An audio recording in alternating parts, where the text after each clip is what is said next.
تدعون من دونه ما يملكون من قطمیر،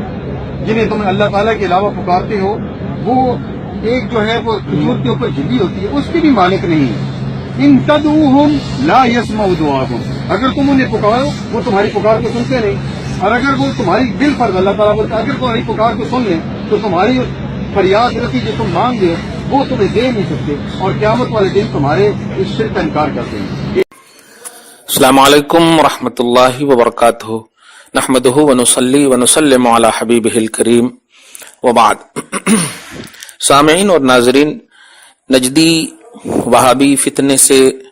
آپ خاص طور سے آج کی سوشل میڈیا کے دور میں اور اس دنیا میں بہت اچھی طرح باخبر ہیں، کبھی تعویذ کے حوالے سے تو کبھی کپڑے کے حوالے سے نت نئے انداز میں وہ آ رہے ہیں، آپ دیکھ رہے ہیں۔ بس دعا کر سکتا ہوں کہ اللہ آپ کو اور محفوظ فرمائے اور اہل سنت پر قائم رکھے۔ ابھی ایک نئی کلپ وہی من دون اللہ کے حوالے سے، سورہ فاطر سورہ نمبر 35 اور پارہ نمبر 22 اور آیت نمبر 13 والذین تدعون من دونہ ما یملکون من قطمیر، اور وہ لوگ جو پوجتے ہیں، یا یوں کہو اور اس کے سوا جنہیں تم پوجتے ہو وہ دانے خرما کے چھلکے تک کے مالک نہیں ہیں۔ اور اس قسم کی اور بھی بہت ساری آیت کریمہ ہے، مثلا سورہ حج کی آیت نمبر 73 میں کے حوالے سے کبھی کبھی یہ لوگ بولتے ہیں ومن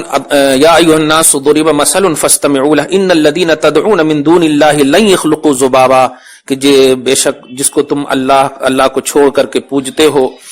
وہ ہرگز مکھی کو بھی پیدا نہیں کر سکتے ہیں، اگر سب اکٹھا ہو جاؤ اپنے اوپر کی مکھی کو نہیں ہٹا سکتے ہیں، سورہ حج کی آیت نمبر 73۔ اسی طرح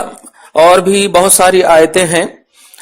جیسے سورہ شورا کی آیت نمبر 9 میں، سورہ انعام کی آیت نمبر 71 میں، اور سورہ کہف کی آیت نمبر 102 میں، آپ دیکھتے چلے جائیں اس میں، اور سورہ بقرہ کی آیت نمبر 48 میں، اور سورہ یاسین کی آیت نمبر 75 میں،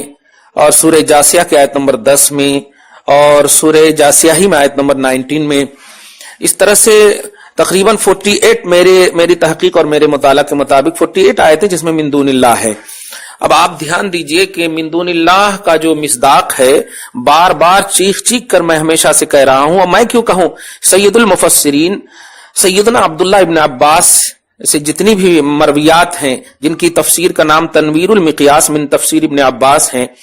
وہ فرماتے ہیں کہ آیات قرآنی میں جہاں بھی دعا کا لفظ من دون اللہ کے ساتھ استعمال کیا گیا ہے، یعنی تدعون من دون اللہ، تو دعا کے لفظ کے ساتھ استعمال کیا گیا تو ان کے معنی عبادت اور پرستش کے ہیں، یعنی دعا کا معنی۔ اور من دون اللہ سے مراد انبیاء اولیاء اللہ نہیں بلکہ کفار اور مشرکین کے بت اور طواغیت ہیں۔ چنانچہ آپ دیکھیے دلیل کے طور پر تفسیر سورہ انعام 71 اور 108، اور سورہ اعراف 194 197، اور سورہ یونس 106، اور سورہ ہود 101، سورہ نحل 86، سورہ کہف 14، سورہ حج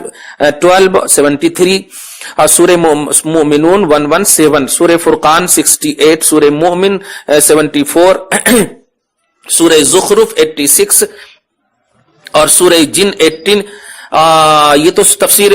تنویر المقیاس عبداللہ ابن عباس کی تفسیر کے حوالے سے، اور تفسیر بغوی میں دیکھیے، تفسیر نصفی میں دیکھیے، تفسیر ابن کثیر میں دیکھیے، تفسیر جلالین میں دیکھیے، تفسیر فتح القدیر میں دیکھیے، تفسیر روح المعانی میں دیکھیے، سب میں من دون اللہ کا معنی جو ہے یہ بت اور طواغیت ہیں، اولیاء اللہ اور انبیاء وغیرہ کا دور کا بھی واسطہ نہیں ہے۔ اللہ تبارک و تعالیٰ کے بندو، اللہ سے ڈرو، نجدیو وہابیو اللہ سے ڈرو، ورنہ حروریہ کی طرح سے، خارجی کی طرح سے مت کرو، جس کو رسول اللہ صلی اللہ علیہ وسلم کے پیارے صحابی حضرت عبداللہ ابن عمر نے بدترین مخلوق قرار دیا۔ بخاری شریف میں آپ دیکھیں کتاب المرتدین میں، انڈیا کے نسخے میں بھی موجود ہے کہ ان تلقوا الی آیات نزلت فی الکفار جعلوها علی المؤمنین او کما قال، یعنی جو آیتیں کفار اور مشرکین کے حق میں نازل ہوئی ہیں ان کو اولیاء اللہ پر یہ فٹ کرتے ہیں۔ تو ایسی روش سے بچو اور من دون اللہ کا مصداق سمجھو، امت کو صحیح بتاؤ۔ اللہ تعالیٰ وہابی اور نجدی بلا سے ہم سب کو